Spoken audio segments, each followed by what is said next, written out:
Pemirsa, sebanyak 14.000 persediaan vaksin di Banjarmasin akan kadaluarsa pada 28 Februari 2022. Persediaan vaksin kadaluarsa ini kada hanya terjadi di Banjarmasin, namun terjadi juga di daerah lain di Indonesia.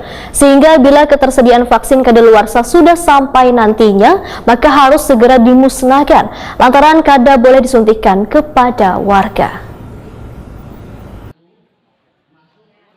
Sebanyak 14.000 persediaan vaksin di Banjarmasin akan kadaluarsa pada 28 Februari 2022.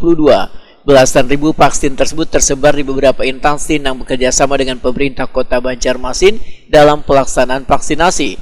Wali Kota Banjarmasin Ibnu Sina Wahitakuni Prima TV Baisukan Jumat 25 Februari 2022 memadahkan persediaan vaksin kadaluarsa kada hanya terjadi di Banjarmasin namun terjadi pula di daerah lain di Indonesia. Menurut Ibnu Sina, persediaan vaksin terbanyak ada di Dinas Kesehatan TNI Polri. Sehingga jika ketersediaan vaksin kadaluarsa sudah sampai, maka harus dimusnahkan lantaran kada boleh disuntikan ke warga. Dinas Kesehatan pun ujar Ibnu Sina mengejar target pencapaian vaksinasi booster bagi ASN dan non-ASN di lingkungan pemerintah kota yang diharapkan nantinya bisa mencapai target 7.000 orang bervaksin booster.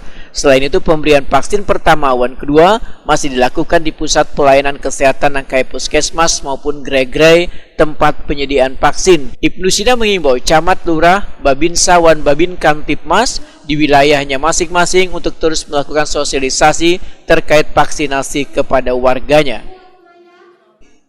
Sekitar 14.000 vaksin yang hampir kadaluarsa di 28 Februari ini kebanyakan itu sama, dan itu hampir seluruh Indonesia sama kejadiannya. Stok di TNI juga banyak, di Polri juga banyak, karena memang